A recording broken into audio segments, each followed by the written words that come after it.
Bom, Betão, é claro que não foi da forma que você gostaria. Você fez seu primeiro gol com a camisa do Avaí, mas é claro que queria um outro resultado, né? Mas, primeiro de tudo, né, que você que tem essa identificação com o time, uma identificação tão rápida aqui com o time da Ressacada, e agora com o primeiro gol marcado, né?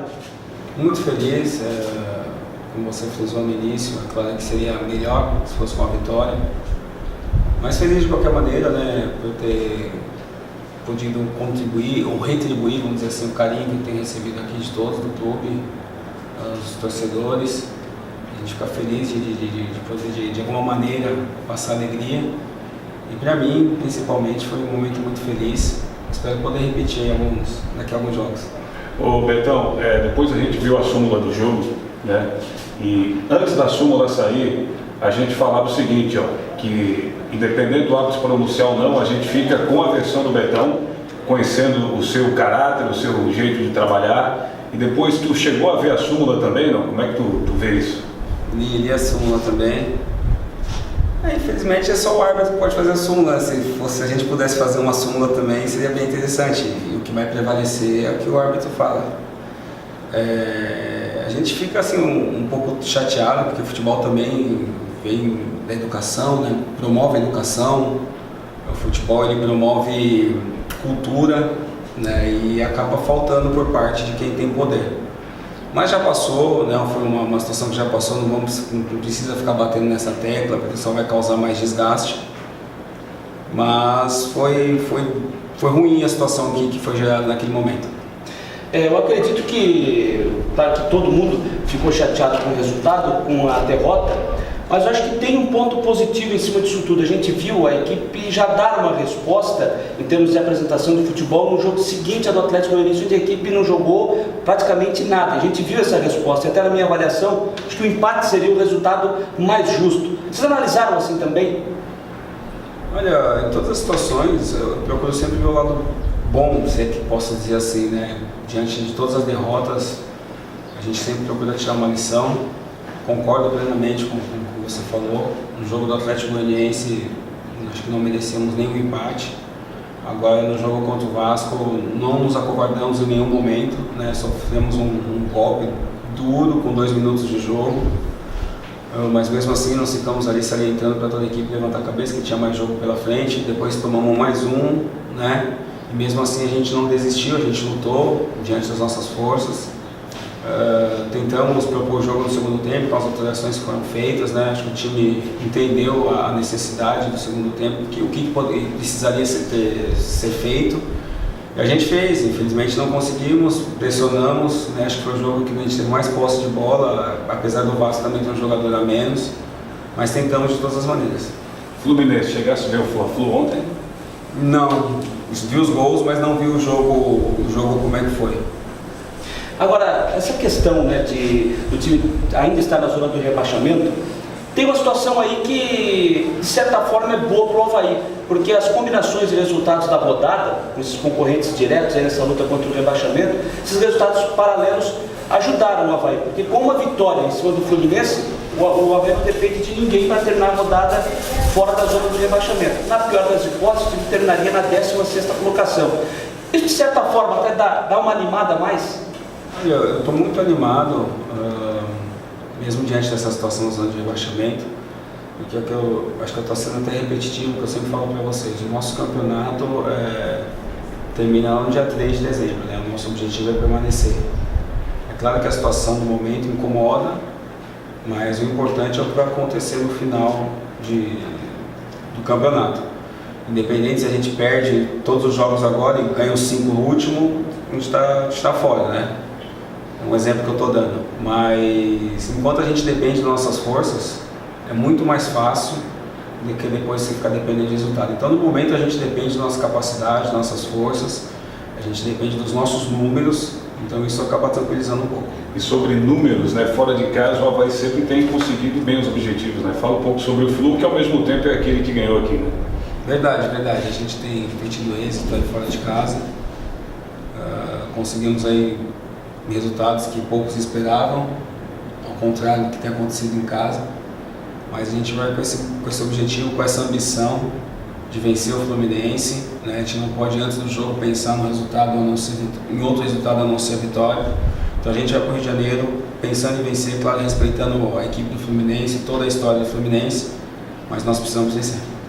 Pois é, o Fluminense nesse momento é um time que está nesse campeonato do Avaí, né? Apesar da sua camisa, sua tradição, né? O seu tamanho aqui no país, mas é um time que hoje está na mira do Avaí. Com isso, é aquela ideia de para saber que olhando para a tabela, mesmo assim olhando para o adversário, é aquele tipo de adversário que o Avaí pensa, olha, lá tem que vencer. Sim, sim. Daqui para frente vai ser assim, quando a gente sair para jogar, por exemplo, contra o Corinthians, dependendo das circunstâncias, a gente vai falar, tem que vencer lá também. Quando vai sair para jogar contra o Cruzeiro, vai jogar o Cruzeiro, mas vai ter que vencer também. Então daqui para frente, como eu falei, a gente não pode pensar em outro resultado a não ser vitória. Se pelas circunstâncias do jogo, né, o empate for uma situação favorável, certo, mas é sair de casa pensando em vitória. Então, um outro detalhe, até onde vai com a sua experiência do Marquinhos também, né? Dá para dizer que são duas das lideranças desse grupo do Avaí, porque já são 2 jogos que o torcedor tem pego muito no pé do Pedro Castro, e a gente viu isso no jogo de novo com o Vasco, o torcedor vaiando o Pedro Castro. Como é que vocês, com a experiência, procuram conversar com ele, que já é um atleta um pouco mais jovem, para ele poder suportar essa pressão que está vindo? Porque a gente entende, o torcedor está vendo, porque ali é a posição do Marquinhos, né? E torcedor da emoção, né? Que eu falei antes desse jogo, eu falei isso, né? Nós jogadores, nós temos que trabalhar com razão. A gente não pode ter a mesma emoção que o torcedor tem, muitas vezes a gente não pode ter a mesma emoção que parte da imprensa tem, né? O que a crítica, vamos dizer assim, tem. Nós somos racionais, tem que ser racional. E a razão é que assim, se o jogador está em campo, se o torcedor está vaiando o seu próprio jogador, fica ruim, que atrapalha mais ainda, né? Não é ele vaiando o jogador que o jogador vai começar a acertar um passe, vai acertar um cruzamento. É muito pelo contrário, se ele der apoio, se der força para o jogador, isso é bom para o grupo. Ou até mesmo, assim, a vaia pode desestabilizar o grupo inteiro. Se tem um jogador com uma mente mais fraca, por exemplo, assim, você está vaiando ele, se eu errar aqui, vamos me vaiar também. Aí o cara não vai jogar mesmo. O que a gente fala assim, uma frase que a gente usa aqui nas postagens até do Avaí, né? Que juntos nós somos mais fortes, né? Está difícil, estando junto está difícil, imagine se estiver rachado entre nós, torcida, enfim. Eu acho que o apoio é o melhor incentivo, independente da raiva, independente da frustração, do nervosismo. Acho que apoiar até o fim é a melhor situação. E o nosso papel é dar tranquilidade, porque dentro do jogo, não adianta assim, eu falar para a torcida calma, que o torcedor não vai ter calma dentro do jogo. Então eu fui até o Pedro, em determinado momento, ainda no primeiro tempo, conversei com ele, cara, a gente está com você.